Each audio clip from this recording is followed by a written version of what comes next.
Boa noite, bem-vindos todos. Antes de mais, uma chamada de atenção importante, que é também um convite.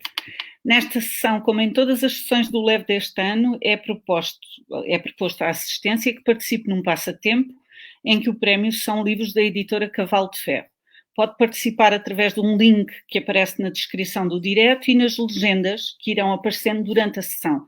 Este link está direcionado para um Google Forms, em que será convidado a responder a uma pergunta. Os vencedores serão os autores das 2 primeiras respostas corretas e serão anunciados no final desta sessão. Estão todos convidados a participar. O convidado da sessão de hoje é Yann Martel, que nos acompanha via internet a partir do Canadá, e a conversa será em inglês. Por isso, peço-vos que, se possível, nos enviem as vossas questões para o escritor em inglês. Mr. Martel, good evening. It's a pleasure. Hello. It's a pleasure to welcome you to LEV, the Portuguese festival dedicated to travel literature. Canadian writer Yann Martel is best known for his 2001 book Life of Pi, winner of the Man Booker Prize, about a teenage Indian boy adrift on the ocean for 227 days, with a Bengal tiger called Richard Parker. In 2016, 2 decades after the release of Life of Pi, Yann Martel published The High Mountains of Portugal, a novel with elements that were already in the writer's head when he was still studying philosophy at university. Our conversation tonight will focus mostly on that novel, published in Portugal as As Altas Montanhas de Portugal by Editorial Presença. Mr. Martel, you're a diplomat's son. You were saying before we got live that you were born in Salamanca and that you spent some months in Coimbra. But you traveled a lot in your youth. Did that lead you in some way into writing or into wanting to become a writer? Yes and no, I suppose. I mean, certainly what travel did is open my mind. I don't think you can quite fully realize who you are if you don't meet people who are not you, who are different from you. So I was born in Spain, as you said, in Salamanca. And in fact, I was 2 weeks old. I was born at the end of June. In early July, my parents moved to Coimbra. My father studied at the University of Coimbra just for the summer, some postdoc little thing. And then we moved to Alaska. So it tells you, Spain, Portugal, Alaska. Very different.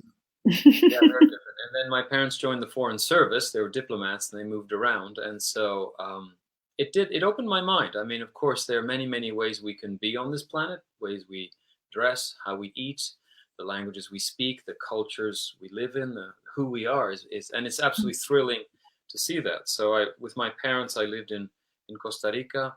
I lived in France. And my next encounter with Portugal was when my parents were posted to Spain. They were posted at the Canadian Embassy in Madrid. And one year, I went to boarding school in Canada. And one summer, I was going to spend the summer with them. And so I was going to fly to Madrid. And I thought, instead of flying straight to Madrid, why don't I fly somewhere close by and do this famous thing called backpacking, which I'd never done before. I was 19 years old. And so I decided to fly into Lisbon. And I spent a month backpacking around Portugal. And that was my first time doing that. I mean, until then, I'd always, I guess, traveled with my parents or not traveled at all. And here I was entirely alone, a lone element in this country whose language I didn't speak. My Spanish was quite good, but you can sort of decipher Portuguese looking at it if you know Spanish. But when you hear Portuguese, it's nothing like Spanish. So I was a lone element in a foreign culture. And I had an extraordinary time. And curiously, even though I have no deep knowledge of Portugal, Portugal has appeared in every one of my books. It appears briefly in Life of Pi. Of course, there's High Mountains of Portugal. But there's a mention, sometimes inexplicably, I forgot, here it is. Here's Portugal again in my book. But perhaps because it was your baptism. You know, because it was your baptism as a traveler. Absolutely. It was my baptism. And, there is... you know, for someone who has not traveled much, there's something very pleasing about Portugal. It's not too big. It's not like China or the US. You know, it's a fairly compact country, although it's a nice little rectangular country. You start at the bottom and you can make your way up nice and easily. And also, it's funny, despite being a small land, this is like all of Europe, it's a small land, yet it has a vast history and a surprisingly international one, of course, because of the Portuguese Empire. Had this famous empire right across the world, you know, Macau, Goa. So despite being small and European, it was sort of a telescope and a microscope onto the world. And one thing that was very surprising, that was very different from, for example, from Madrid, is I remember wandering around Lisbon and seeing people of the world. Now, these would obviously be people from Mozambique, from Macau, from India. So they looked foreign, but then they'd speak and they sounded to me like Portuguese people. They spoke the same language. All these people came after the revolution. Very different from Madrid, which was essentially at the time, maybe it's changed a bit now, was essentially a one culture. Madrid was full of Spaniards. It was a very white, you know, city. Lisbon especially was much more cosmopolitan. And that was it was a lovely experience that sort of opened me. It was a thrilling experience being there, and it's always stayed with me. Are you familiar with the Portuguese poet Fernando Pessoa? Yeah, of course. So he once wrote a sentence that I personally believe we can in some way connect to your novels. It says, "Para viajar basta existir. To travel, you only need to exist." What do you think? I totally agree. It's not a question. I mean, yes, you can physically travel, but the obvious other way to travel is just to read. I mean, a good example of that is William Faulkner. William Faulkner, the American writer, hardly ever traveled. He stayed in his Mississippi most of his life, and yet his sensibility, his sense as an artist is international. So yes, you can travel in many ways. And if one thing that traveling did bring to me is it did bring some writers whom I might not have encountered if I just lived in Canada. So one, for example, I can think of is a wonderful Italian writer named Dino Buzzati. Dino Buzzati is not very well known in North America. The Tartar Desert is his most famous book. But he's written also lots and lots of short stories. He's a wonderful Happier Kafka. He is very well known in France. He was widely translated into French. He's not translated much into English, certainly not in North America, perhaps in Britain, but not North America. So I met Dino Buzzati through being in France. And, you know, Pessoa is known the world over, but, you know, you wouldn't necessarily have met him as a 19-year-old Canadian if you had not come to Lisbon. So, yeah, I think you're right, that it's a question of being open. And if you properly look out, you are traveling. Both in Life of Pi and the High Mountains of Portugal, you invite the readers to travel, let's say like this, to surprising places. We follow characters, animal and human characters, in some sort of journeys and adventures. Can we call it also existential or religious, spiritual quests? I'd say spiritual, philosophical, as I just saw going down on the screen here. I studied philosophy at university, and that's always intrigued me. You know, the reasons I write the books that I write is to entertain, is to be in language, but also to understand. So each of the books that I've written has been an attempt to understand something. So the obvious one would be Life of Pi. My background is completely non-religious. My parents left the Catholic Church the second they could. They are firmly anti-clerical. They hate the Catholic Church with good reason for what it does to women, what it does to gays. It's patriarchal, it's authoritarian, etc., etc., etc. So I grew up in a completely non-religious household where art replaced religion. If you wanted to understand life, look at great pictures, listen to great music, read great books. It's a wonderful way to grow up. And then I was traveling in India, and for the first time in my life, I saw people who were religious in a way that didn't offend me. I mean, I'm not a Hindu. I have nothing against Hinduism. It's a particularly visually spectacular religion, Hinduism. Its mythology is as rich as the Greek mythology. So there was something about it that attracted me, and I sort of wondered myself, how is it that in the year 2000, after the triumph of science and technology, people are still believing in religions? What's that about? And so I thought, well, the only way I can understand that is by writing a book about that. So I posited this religious character, Pai Patel, who practices 3 religions. So each of my books so my first book, my collection of short stories, was simply an attempt to understand what is storytelling about? What do stories do for us?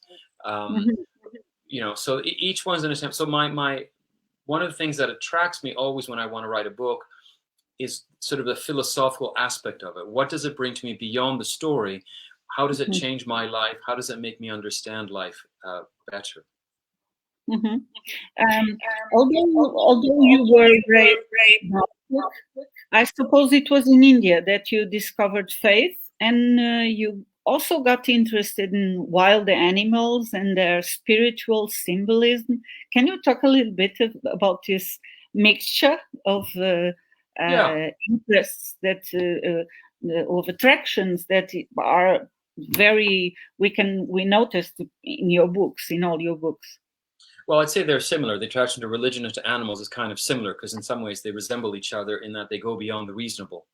They go beyond the rational. See, my attraction to religion is not that I'm a born-again Christian or anything like that at all. It's just that when I was in India, I was in my late 20s, and I was drying up. I was becoming a little bit like the Tartar Desert. I was starting to dry up because I was becoming overly reasonable. Having studied philosophy, rejecting religion, after all, reason is a very powerful tool. It's thanks to reason and rationality that we are talking with each other, you in Portugal, me in Canada. The marvels of technology truly are marvelous, but they're just tools. They are just fantastic tools, but they are just tools. No technology will give us a reason to be alive. So it was while I was in India that I noticed, as I said, the positive aspect of religion. And the positive aspect of religion is that it goes beyond rationality. Every religion inherently has an aspect that asks you to stop being reasonable. Whether it's believing in the resurrection of Jesus, every religion will have something that goes beyond the reasonable. And that's essential to it. Otherwise, it would just be a political party with reasonable propositions that it tries to win you over through rational arguments. You can't get to faith through rationality. And so I saw that and I said, well, what's the point of that? What's the point of being non-reasonable? And it was a funny question to ask because as an artist, I shouldn't be asking that question. Artists themselves are not reasonable people. Why do we like beauty? Why do we like Beethoven? Why do we like Virginia Woolf? Why do we like Pessoa? It goes beyond the rational. So when I wrote Life of Pi, I was trying to get away from being reasonable. And the most unreasonable thing you can be is to be religious, to believe in divine creatures that underpin the world, that give meaning to reality, is extraordinarily non-reasonable, but also extraordinary enlivening. There's something about religious thinking, and I'm not talking about the homophobes and the sexists and the religious crazies. I'm not talking about those. If you want to figure, I'm talking about maybe the Mahatma Gandhi, the Martin Luther King. I'm talking about the people who because I was tired of being reasonable, and I said, well, what if I found a way to use reason? After all, religion uses reason. Theology is a reasonable attempt to understand the unknowable. It's a much more complete vision of the world. So it was a wonderful way to refresh my soul and to get it to be a green garden again, to look at religion and all religions. I didn't particularly care which one, which is why Pai Patel in Life of Pi is both a Hindu, a Muslim, and a Christian. I was more interested in faith, in this idea of believing what you cannot prove, and why that, in fact, is essential to stay sane. Because if you try to be rational your whole life, first of all, you stop living, and then you go crazy. There's no point in being 89 years old, dying in bed, and saying I've been reasonable my entire life. That's a foolish way to live your life. So I started that with Life of Pi. Yes, but you arrived in 1996 in India, and surprisingly, you thought you would find in India the best place to write a novel set in Portugal, featuring quests, a crucifix, and I suppose a talking dog. Well, you end up changing ideas and writing Life of Pi. But what we were talking about Portugal as your baptism destiny as a traveler, but what motivated you to choose Portugal as a novel setting at this time in your early 20s, I suppose? So when I went to Portugal the first time when I was 19, I was a university student.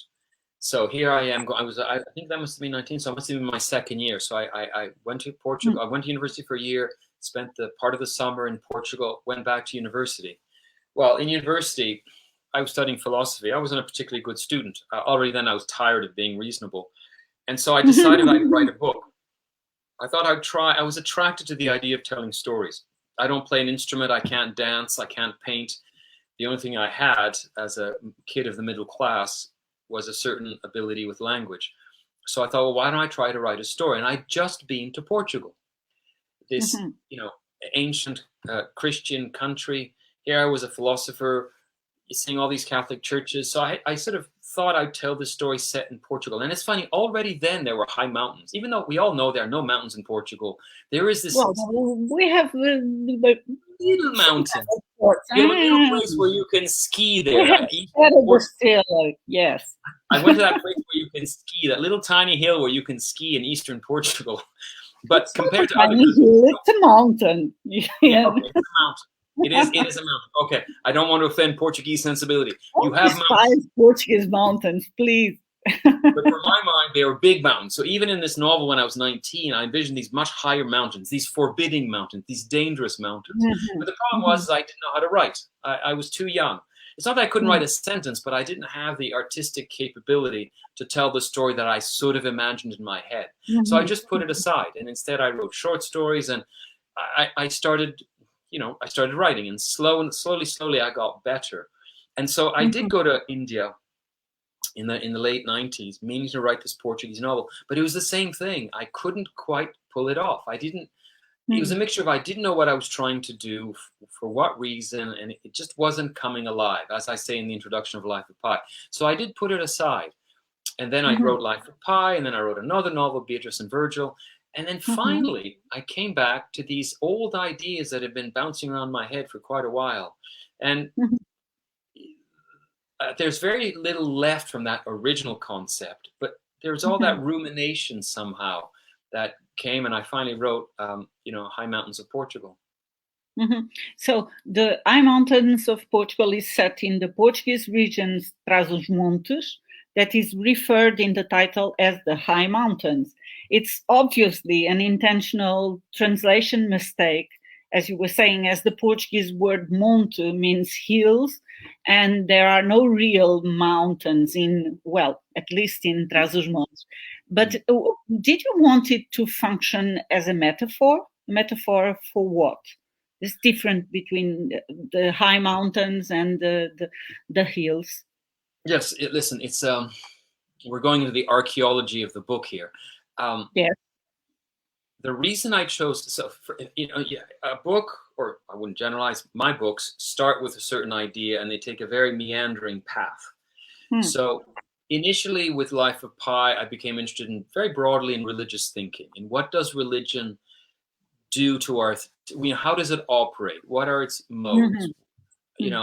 Why did Jesus speak in parables? And I looked at other religions. Well, with the High Mountains of Portugal, being a Westerner, being a society, a civilization that is broadly one of its definite defining stories is the story of Jesus, I thought I'd go back to those. And so specifically, I looked at the Gospel according to Mark, which is the shortest of the Gospels, perhaps the oldest Gospel. So in fact, the very earliest draft of the High Mountains of Portugal was a story that was in parallel to the Gospel according to Mark. I was wondering, can I tell a story? If you look now, I wouldn't know about Gospels in Portuguese, but most editions of the Gospels in English come with these little chapter headings, right? It's not one document. You have these little micro chapters. Jesus enters Jerusalem. Jesus cures the leper. All these little, now these are not original. These were added later on to help people find sections of the gospel. I had this notion of, can I tell a story using these chapter headings? Because after all, it's interesting. whether you believe in Jesus or not, and that's completely irrelevant if you do or don't, the story of Jesus follows the story of every person. The Gospels start with the birth of Jesus and they end with the death of Jesus. And you have him be tempted and you have him do his ministry. In a sense, we all have lives somewhat similar. We're all born, we all die, we do our best in between. Now, Jesus did better than most of us because he was the Son of God, he's God. But there's a rough parallel that you can draw between us. So I thought, can I write a parallel story based on these chapter headings? Now, why did I choose Portugal? Well, Palestine, at the time of the Holy Roman Empire, was this remote part of the Holy Empire that wasn't particularly important. It was on the edges of things, on the edge of an ocean, the Mediterranean. It was on the periphery of the Roman Empire, not the Holy Rome, sorry, the Roman Empire. So I thought to myself, well, if I look at Europe, what's on the periphery of Europe? Well, here, let's go to Portugal. And it happens, I love Portugal. So I'll set my story in Portugal. Now, is this story about Portugal? Of course it isn't. That's the mistake that people often make when they're reading something set where they live, is they suddenly no longer read with the glasses of metaphor. They suddenly want to read literally. So people expect the high mountains of Portugal to be somehow in any way Portuguese. Now, as you pointed out, Trás-os-Montes has no mountains. It's these quite attractive hills. Yes, I wanted them to be mountains. I wanted the mountains to be somewhere, on the one hand, forbidding, fear-inducing, but also holy. You know, something that's high up that we look up to. Like religions aspire to make us look up, to reach up. Heaven is always above us, isn't it? Heaven's never below us for some reason. What's wrong with the ocean? What's not heavenly about the ocean? For some reason, we always look up at the sky. The ocean is blue too. Why wouldn't heaven be underwater? It's always, so we always look up, look up, look up.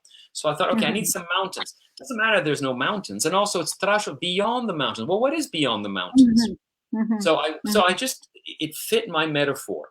And so now I did do, if those who are familiar with the novel, in the novel, Tomás, in the first part, travels from Lisbon all the way to Bragança, all the way up to Trás-os-Montes. And I did go to Lisbon. I rented as small a car as I could get, and I tried to take the oldest highway I could to go up there to vaguely get a sense of it. But as I said, it's not about Portugal. It's more a metaphor about our quests. What do we do? In each of the stories, it's divided in three parts. Each character is struck by tragedy. Tomás loses his lover and his child. Pathologist loses his wife. And the senator in the last part loses his wife too. I've always been interested, what do we do when we are defeated? What do we do with suffering? It's all very good. You don't need art when you're happy, healthy, and wealthy. When you're happy, healthy, and wealthy, you don't need religion. You don't need art. You just, but what happens when those start failing? When you have no money or no health, when you're afflicted by tragedy? What do we have then? So I look in each of those three stories at what people do with suffering. How do they get over it, or how they're defeated by their suffering? So as the novel follows those three men as they come to terms with grief and faith. Well, in the first story, we find Tomás is a museum curator wandering around his own town in Lisbon, and he has the curious thing is that he has this very, very special trait. He begins walking backwards as a personal objection to God for the recent loss of his lover, their son, and his father. Such a resentment. Can you talk more about this? What's the meaning of making him walk backwards? Poor guy. Yeah. So as I said, it's in three parts. Three people who suffer. Three reactions. This is the first one. Yeah. Yeah. So I wanted in the first one with Tomás to be someone in a sense who doesn't get it right, who he suffers terribly, and so he walks backwards in part because he objects. He said, why should my lover die? Why should my child die? This is profoundly objectionable. How could there be a loving God who allows such suffering? That's a classic question every religion asks, is how can a loving God, and every God loves us. That's except for the Greek gods and all that. Modern gods, in a sense, are defined by their love of us. Well, if you love someone, how can you have them suffer in such a pointless way, especially the death of children? Someone who's 99 years old, well, that's not necessarily so cruel. But a child, You know, your lover, how could you? So Tomas objects. And one of the ways he chooses to object is have his back to the world. Says, I will not look forward. I will show my back to God, and I will look back at the past that has been good to me. And then he finds this hint of this possible funny crucifix, which with, in a sense, he wants to diminish. He wants to diminish the idea of God, and he finds this diary of this priest on another Portuguese place, Sao Tome. Finds this curious. In the 16th century, from the 16th century, isn't it? I can't remember. Yes, he was in Angola. Yes. He was Angola, and then he goes to Sao Tome and Principe, to Sao Tome, and then he sculpts this bizarre crucifix, and Tomas senses that he knows what it is and where he should find it. So he goes searching for it in Thracia. So he's on a quest, but he ultimately fails. He gets something, but it brings him nothing. So he's someone who's defeated by it, and in each one there's a different reaction. So to me, part 1 was like atheism. Part 2 was agnosticism. You're not certain. And then part 3, you make the leap. And in each one, it's represented by an animal, right? In each section, there's a different chimpanzee. In part 1, it's a wooden chimpanzee. Talk about it. Inside a body. In part 3, it's a real live chimpanzee. Each one of those, to me, was a symbol for Christ, how we have a relationship to Jesus. Whether you believe in Christ or not, it's not the point. Jesus can be anything else. Can be Karl Marx if you want, or can be a football player. It's just someone that brings us out of ourselves. Do you want a reified one, a wooden one that you can sort of imagine but you've never met, or the real one? And so in the last section is the most holy section. To me, that was like, what would have been like to be one of the disciples of Jesus? Because after all, Jesus existed. Whatever he was, there was this charismatic, crazy Jew from 2,000 years ago who wandered around. Historical figure. Yes, an historical figure. Anyway. Historical figure. What would it have been like to have been in his presence? He was obviously extraordinarily charismatic. What would it have been like to... So I imagine that my senator with his chimpanzee, that was to be like with Jesus. You're pulled out of yourself constantly. All the disciples of Jesus were always being pulled out of themselves, pushed around in a sense, in a good way, by Jesus, who kept on pushing them. And they became finally more than themselves, and they were never where they didn't want to be. They always wanted to be with him. Just as our senator's life in the high mountains, his life is taken over by this animal. And it pulls him out of himself and brings him to a higher space. But for the listeners to understand it, we can say that in the second section of the novel, there's this pathologist. He's a wonderful character, by the way. His name is Eusébio Losora. Late at night, alone in the hospital, he receives a strange visitation from his late wife. She brought a bottle of wine and began speculating about similarities between the Bible and Agatha Christie's novels. It's very funny, but it's almost an essay laid into the narrative, isn't it? And by the way, what attracts you so much about the mystery genre? About what attracts me so much to Agatha Christie? Well, you know what's interesting about Agatha Christie is that she's the world's most popular writer. No author has sold more books than Agatha Christie. I remember read somewhere that there's like, was it 3 billion copies or something in total? By far, you sometimes read in English that she's, except for the Bible and Shakespeare, which is nonsense. Who the hell buys a Bible anymore? You get them for free anywhere. Who the hell buys Shakespeare? You get it for free when you're in school and you don't read it anymore. Agatha Christie has, and despite being a shy English woman writing in genre fiction, as by far the most popular writer of any writer on the planet ever by a long shot. And I always ask myself, why is that? Yes, genre fiction is entertaining, but why the murder mystery over, let's say, romance or the thriller, James Bond? What is it specifically about Agatha Christie that attracts people? Now, obviously, she was very adept. She's a very good writer, good, clean prose, quite funny. But to me, it's the idea of the murder mystery. We're always attracted to death because we know we are mortal. Even the greatest fool past the age of 25, let's say, has some slight intimations of mortality.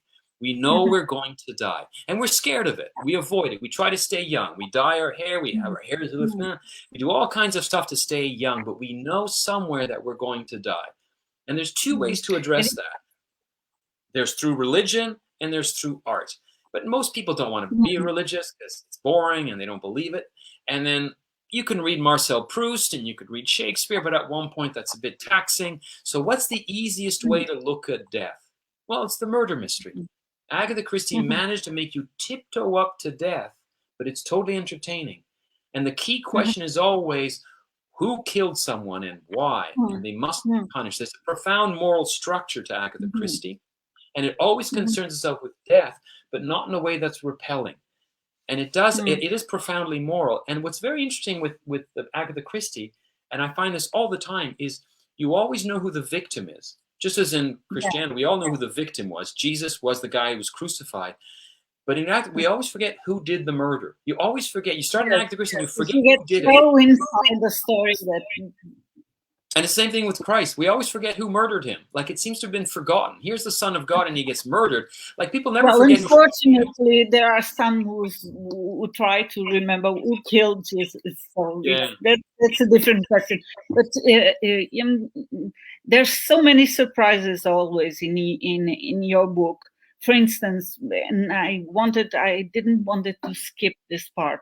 During a surrealistic autopsy, Eusebio, the pathologist in the second part, pulls a baby ape from inside the chest of a dead man. The Christ in the lost crucifix that Thomas was searching for in the first section, remember, is represented by a chimpanzee. In the third section, a Canadian senator adopts a chimp and moves to Toiselo, the very village that Thomas went to and from which the dead man came. Well, these narrative links, they also function as farce display. Do you agree? As what? As farce, as displays of a farce, to build a farce. Yeah. I was trying to... or a parable, if you want. Yeah, I'd forgotten that it was in Twieslow. Yeah, I went to Twieslow, of course. They all build on each other. They all, the chimpanzee, as I said, in the second part, Eusebio, the pathologist, an old woman brings her dead husband in a suitcase and says, can you please, autopsy him? How did he stay alive? She wants to know. And so he autopsies her. And yes, in his torso, he finds a dead chimpanzee. And on the other parts, it's essential. Other parts of this body, there are other objects. And what I had in mind there is these were all the objects of a man's life. And, in his lower legs, there's vomit. There's all the stuff he hated in his life. The jobs he didn't want to do, the arguments he had, the times he wasted. That, to me, was represented by vomit. He has all this vomit in his lower body. And then, in his arms, he has the various objects of his trade, the things that he had to use to stay alive. But they're unimportant. And then in his head, he has, what does he have again? He has some flower petals. He has various things that dwell in his mind. But the key thing that kept him alive is this chimpanzee. And my notion was, and that's what I find interesting with, because remember, it's a young chimpanzee. It's not an old, it's a young chimpanzee. Because one thing that has struck me, and I said, once again, I look at this from the outside, but there's something that stays forever young in us, and that is either love or faith. Faith always stays young. There's nothing old about faith. Even someone who's 98 years old, their faith always seems young. So this chimpanzee was this man's, what kept him alive when his child had died. Their only child, they have very late, dies in a car accident, killed by Tomasz. And it's this sense of somehow this makes sense. Somehow, in a way I don't understand, I'll stop being reasonable. The death of my child makes sense. And so that's represented by this chimpanzee inside the man's body. And that Eusebio himself, who suffered the loss of his wife, this says something to him too. So yeah, there's a surreal scene in the novel there with this autopsy. So there's elements of surrealism, magic, realism, well, you name it. And but you've titled the three sections of the novel as Homeless, Homeward, and A Home. You were trying to emphasize the meaning of home or the loss of it. How do you connect it with the idea of traveling, moving around as disturbing the known notions and facing the unknown? Well, that's interesting. The first section, Homeless, is set in someone's hometown in his home country. Tomás is always in Portugal. Well, actually, he gets lost driving. He briefly ends up in Spain, possibly. But he's essentially home the whole time, and yet he feels homeless. Why? Because he's lost someone. And the last section is called Home, even though it features a Canadian senator who does not speak Portuguese or minimally. And he's in a place that he's from ancestrally, but he left long ago. And yet there he's home. Why? Because he's found a sense of belonging through this crazy animal that takes over his life. So, because to me, I mean, the sense of home has very little to do with place. It has much more to do with how we see place and how we see ourselves in that place. Well, we're almost finishing this interview, but I can't skip this question, sorry. From 2007 to 2011, you sent former Canadian Prime Minister Stephen Harper a book every 2 weeks with a note attached explaining its importance. You sent him more than 100 books and letters and never received a response. What was behind all this? Do you really think that reading all those books could have changed the Prime Minister's way of governing? Not in an immediate practical way, but this comes to the question of what's the point of reading? Why should we read Dino Buzzati? Why should we read Rousseau? Why should we read Shakespeare? Why should we read? Why read? Well, we read to be someone else. If you read Toni Morrison's The Bluest Eye, no matter who you are suddenly a 12-year-old black girl in a dysfunctional household in Cincinnati, is it? I forget now. Literature makes you be someone else. And in being someone else, you live their life, you feel their life, and presumably you learn something. So a perfect example of that, the first book I sent Stephen Harper, this prime minister in question, was The Death of Ivan Ilyich, a universal masterpiece by Tolstoy about Ivan Ilyich who bumps his side, has a little bruise, but he starts dying. And it's all about Ivan Ilyich's voyage to death. Anyone could read that. A Tuareg could read it, a Zulu, a Chinese person, anyone would read that. A universal classic, yes. You read that and you suddenly understand what dying might be like. And it makes you think. And there's only one person who loves Ivan Ilyich correctly. There's a servant boy who realized that when he lifts Ivan's legs, he feels better. So he puts Ivan Ilyich's legs on his shoulder and says, "Don't worry, master, I'm quite happy to be here for you." He's the only one who shows true love to Ivan Ilyich, where his wife and his friends don't give a damn. They're just annoyed that, she's annoyed that she's going to lose the man who's going to, makes her live, and their friends are losing someone they play cards with. They're so callous. So it's a book that makes you more alive. So no, Stephen Harper at age 52 would not be a better prime minister that day for having read Ivan Ilyich. But bit by bit, by reading literature, I think it increases your sensibility. You feel for the other. And how can you not feel for the other and want to be a politician? So he didn't answer me. It took me 4 years. I sent him all kinds of books from all over the world, poetry, novels, plays, children's books, to sort of say, this is what the written word can do. This is what it can do. And how can you be our prime minister and not be aware of this? How can you rule over us and not feel for us? And so he never wrote back, which to me is a shocking indictment of a certain conservative way of thinking. A sort of narrow way of thinking where you simplify the world by ignoring it. Well, they do terrible damage. He was one of these petty, narrow conservatives that have, one of these middle-aged white men that is the curse of the modern world. Yes. So, Martel, it reminded me of something that how do you balance the tension in your narrative between the known and the unknown, the familiarity and the discomfort? I don't know if it.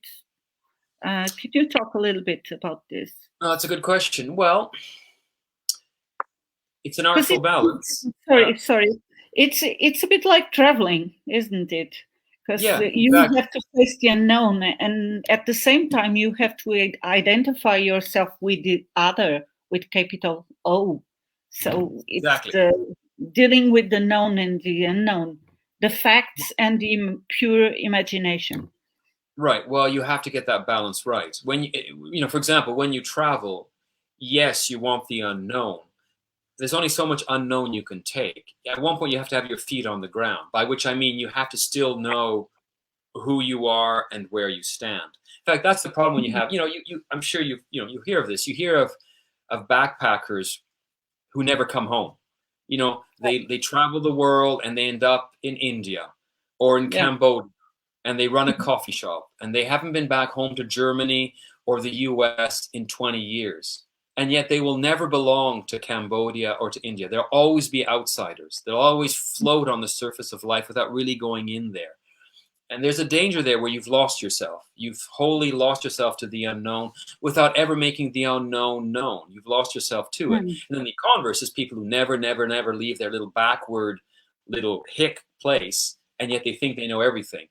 So you have to get that right balance of, while knowing who you are and where you come from, meeting the unknown. And it's the same thing with literature. Literature, there is no universal literature. I mentioned Ivan Illich just a few minutes ago. It's very rooted in Russian culture. Ivan Illich is a provincial country, a judicial official. It's rooted in Russian culture, but it's through the local that you get to the universal. You can't get straight to the universal. You always have to be local and know who you are. Tolstoy knew who he was. But you have always this existential frame also in your books. Wherever we are, we readers, you have always this frame existential that is universal. Yes, but it's always through the local. So, in Life of Pi, it's through this Indian character, and I tried to make him as Indian as possible. Now, he's a universal Indian in the sense that he's one who's open to the world to change, but he is Indian. In High Mountains, Tomás Eusébio and the senator, well, two are Portuguese, one is Canadian. They are who they are with their history, who they are. You can only look at life through one perspective. It always has to be one perspective, but you can try to look everywhere until you see something. But you have to start with something narrow, with who you are or who your character is. You can't write directly universal, because then there is nothing universal. Each one of us is so different. It will be fake or pretentious. Yeah, well, it wouldn't work. It wouldn't be satisfying. We have a question from the audience from Raquel Monteiro, and she asks you, how was the experience of seeing the Life of Pi adapted to a movie? Oh, that was a sort of a noisy circus. It was fun. It's very impressive how they make movies. I mean, considering how it costs nothing to write, you don't even need a computer. If you're a poet, you can just get a pencil and a paper and a pencil. Right. Yes. And yet you can do extraordinary things. Well, to make a movie is staggeringly expensive and involves hundreds of people, and it takes them a long time. It was fun. I mean, I didn't particularly like the screenplay. I thought the screenplay was weak. All the special effects, and Ang Lee's a brilliant director, but the screenplay was weaker than it might have been. I tried to sort of nudge him in certain ways, but it's so expensive, and I'm a writer. I'm not necessarily a cinematographer, so it was interesting. I think someone who's read Life of Pi might like the movie because the visuals are beautiful and you can fill in the holes. But if you've never read the book and you just watch the movie, you won't get any of the substance of the book. It looks like Life of Pi, but I don't think it is Life of Pi. So after all, please read the book. Read the book. Well, read the book first. It's still a lovely movie, but read the book first, then go and see the movie. Then you'll fill in the holes. Well, we have to finish this conversation. It was really a pleasure. And so thank you very much, Yann Martel. Thank you very much, Filipa, and I'll maybe see you with my next book, which is set in Troy. My next book is inspired by the Iliad and Homer, so that'll be my next one. Wonderful. So I hope we'll be talking about, when will you finish this book? Well, I'm editing it just right now. So it might come out the fall of 2022 in English, so maybe a year later in Portuguese, hopefully. Inshallah. Okay. We'll see. So, inshallah, see you soon. Thank you very much. Bye-bye, everyone. Thank you very much for doing this. Fechamos assim a conversa com Yann Martel, não sem antes anunciar os vencedores do concurso de hoje, do passatempo de hoje. Catarina Pinheiro e Marta Silva, que vão ser contactadas pela organização do evento Bem, agradeço a todos e deixo o convite para regressarem ao Leve amanhã, quarta-feira, para assistirem às 21h30, nesta mesma plataforma, à sessão Passaporte Literário Brasil, com os convidados Itamar Vieira Júnior e Milton Atum, com moderação de Afonso Borges. Muito boa noite, muito obrigada a todos.